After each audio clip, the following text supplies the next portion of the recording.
If you've been paying any attention at all to collegiate athletics, you know the old system is completely breaking down. Oh, it's more than breaking. The foundation of amateurism, the very idea the NCAA was built on, Yeah. it's collapsing in real time. And what we're seeing in its place is this rapid, messy, and pretty controversial professionalization of college sports. It's being driven by lawsuits, by market forces. By reality, really. Exactly. So today, our mission is a deep dive into what might be the single most important transaction in this new era.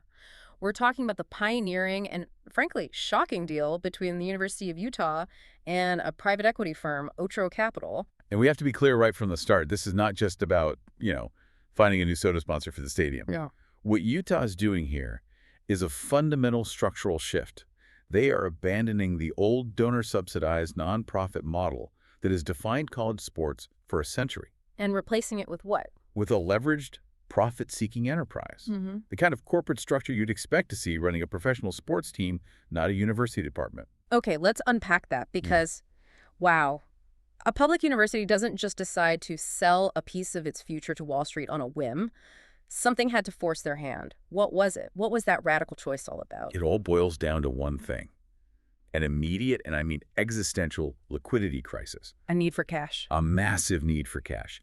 Division I schools are suddenly staring down these enormous, unfunded liabilities. Yeah. And they're coming from the courts. The lawsuits against the NCAA. Exactly. And the big one, the real catalyst that changed the entire financial playbook, is the House v. NCAA antitrust class action settlement. Right. That's the one slated to hit in the 2025-26 season. It just fundamentally alters the cost of doing business, doesn't it? It changes everything. The cost of just staying competitive in the Power Four conferences is about to explode. So let's get into the weeds on that. What are the actual numbers? What kind of bill are schools like Utah looking at every single year now? Okay, so the biggest single line item is direct revenue sharing. The settlement basically allows schools to share up to 22% of their conference revenues directly with the athletes. Like a salary cap. It's effectively a salary cap. And that one expense, just that one, is estimated at around, say, $20 to $22 million every single year. $22 million. That is an entirely new payroll that just appeared on the books. But that's not even the whole story, is it? Not even close. You have to add in the cost of expanding scholarships because the old caps are gone. You have to fund the maximum allowable Alston Academic Awards. And then there's the big one. The back damages. The university's share of that $2.8 billion back damages payment to former athletes. So when you add it all up, the total new annual liability for a Power Four school is somewhere between $33 and $40 million. $40 million a year in new mandatory costs. A perpetual cost that simply didn't exist 2 years ago. And this is where you really start to see why Utah felt so cornered. They're a great program, a powerhouse, but they're not Ohio State. They're not the University of Texas. They don't have those massive, sovereign, wealth fund-sized endowments. Exactly. So finding an extra, say, $35 million every year under the old model of just ticket sales and booster donations, it was a mathematical impossibility. This deal wasn't a choice. It was about survival. And that desperation, that necessity, is what leads them straight into what private equity loves to find. The asset-rich, cash-poor paradox. Explain that. Universities own incredibly valuable assets, right? The logos, the brand, the stadium, the generational fan loyalty. But they're nonprofit bureaucracies. Yeah. They're terrible at actually monetizing that value efficiently. Too much red tape. Red tape, mission conflicts, you name it. So a firm like Otro Capital looks at the Utes brand and sees a massive arbitrage opportunity.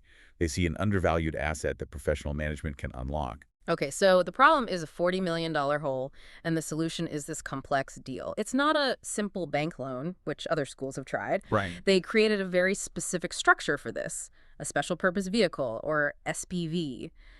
How does this thing, this UBE, actually work to wall off the money? The heart of the whole deal is a new company called Utah Brands and Entertainment LLC, or UBE. It's a brand new for-profit entity set up as a subsidiary of the University Foundation. And its purpose is just to ring-fence the commercial side of things. Precisely. It separates the business of sports from the academic mission of the university. That's absolutely critical for staying compliant with NCAA rules about institutional control. So what assets, what revenue engines did they actually move over into this new for-profit company? They moved everything that makes real, consistent money. Yeah. We're talking Tier 3 media rights, so local broadcast and screaming. Oh. All sponsorship and naming rights. Critically, All the revenue from ticketing and hospitality. So that's your gate receipts, your luxury suites, all of that. And of course, merchandising and licensing, the commercial value of that drum and feather logo. Wow, so pretty much everything that generates cash. The university keeps the coaches' contracts, but UBE controls the profit streams. Got it. Now let's talk about the capital, the money itself. The headline figure is up to $500 million. Part of that is a direct cash injection from Otro, maybe 1 to 200 million. But there's this other piece, donor syndication. Right, and this is a game changer. It seems like it, because you're shifting from a booster writing a $10 million check for a new scoreboard out of, charity, to that same booster buying an equity stake in UBE, expecting a financial return. What does that do to the relationship? It changes everything. It's no longer about philanthropy, it's about investment. Your biggest donors now have skin in the game. They're aligned with the profit motive, not just the warm feeling of winning a championship. And they're going to want to see a return on that investment. You better believe it. And they'll likely start to exert influence to make sure UBE is maximizing those returns. What about control? Who's actually running the show? So on paper, Utah keeps majority ownership. The athletic director is the chair of the board. That satisfies the letter of the NCAA law. But There's always a but. in these PE deals, the minority partner Otro retains what's called negative control. They get veto rights over critical business decisions. Hiring the CEO of UBE, signing a big media deal, taking on new debt.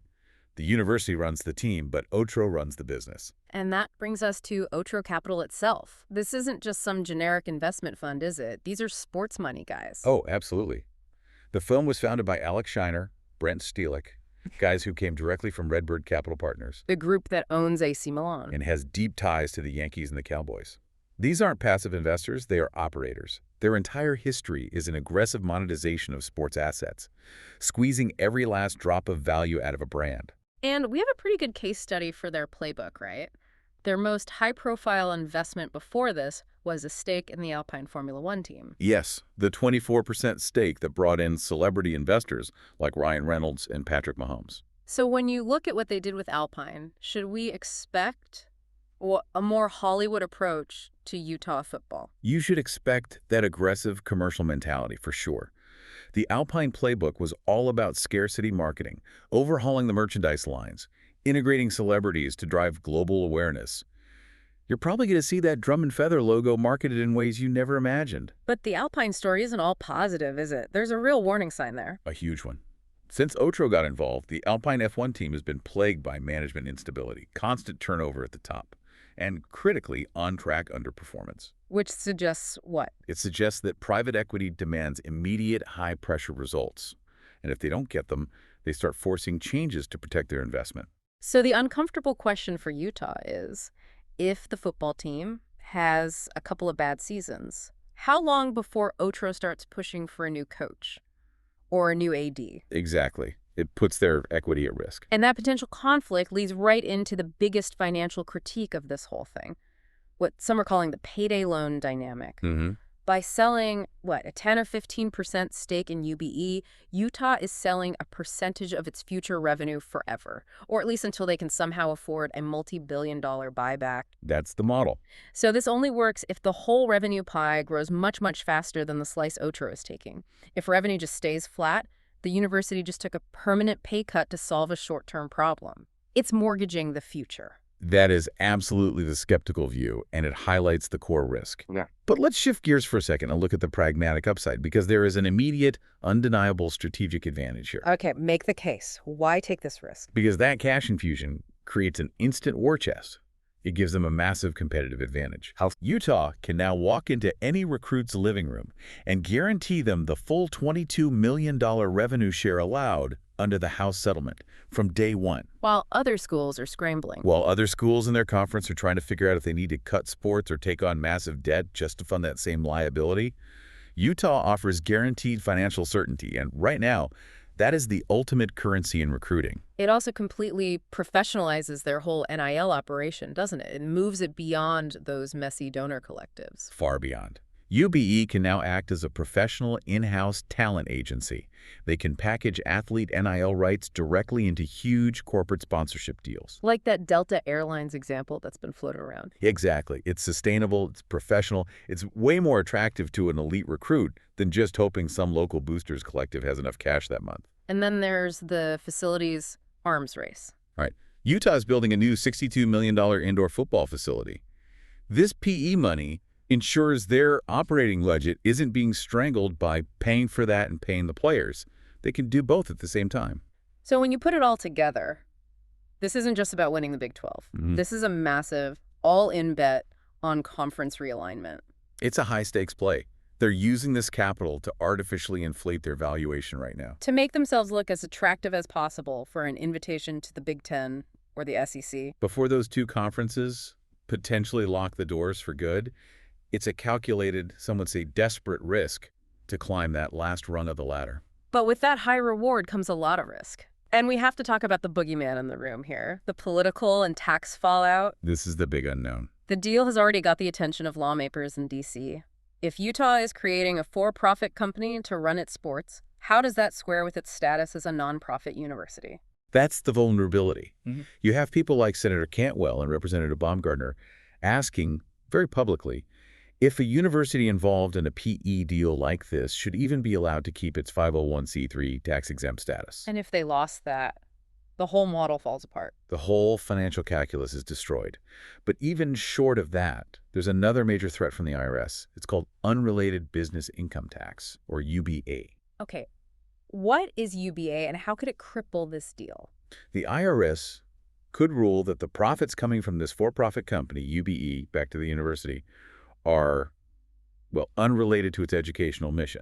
And if they do that, Those profits get taxed. they get hit with corporate tax rates. It drastically cuts the amount of cash that actually makes it back to the university. It makes the entire venture so much less efficient and could compromise their ability to cover that $40 million annual bill. And finally, let's circle back to the thing that feels the most dangerous, the exit Oh, strategy. The ticking clock. Private equity funds don't stick around forever. They operate on a 5 to 7 year cycle. This deal has an explicit exit horizon built into it. Why is that the most dangerous part? Because the risk is completely counterintuitive. The real danger is, what if UBE is wildly successful? How is that a danger? Because if Utah's revenue triples, the value of Otro's 15% stake also triples. The university might not be able to afford the fair market price to buy them out. And if they can't afford the buyout? Then they either have to do some massive high-interest refinancing or worse. Yeah. They have to let Otro sell that slice of their future to another third party. They could get locked into a permanent partnership they can no longer control or afford to escape. So, to pull this all together, Utah's deal with Otro is this incredibly aggressive, high-risk play. It's designed to solve the immediate solvency crisis from the House settlement. While also strategically positioning them for that golden ticket invitation to a super conference. They've broken the seal.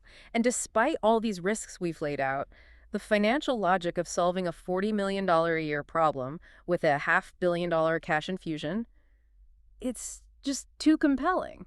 I think we're going to see 3, 4, maybe 5 other upper middle class Power 4 schools, the ones without huge endowments, follow this exact playbook in the next 1 to 2 years. The logic is just too strong. But it all comes down to a central paradox, doesn't it? It does. Utah has essentially introduced a profit-seeking virus into a nonprofit host. The success of this entire thing hinges on massive, accelerated growth over the next 7 years so they can afford that eventual buyback. Which leaves a final provocative thought for you, the listener, to consider. If Utah pulls this off, if they use this war chest to jump to the Big 10 or the SEC, the deal is a masterstroke.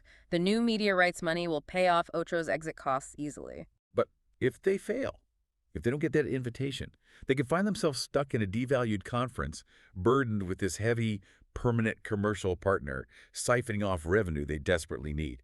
They want to secure their future, they'll just mortgage it.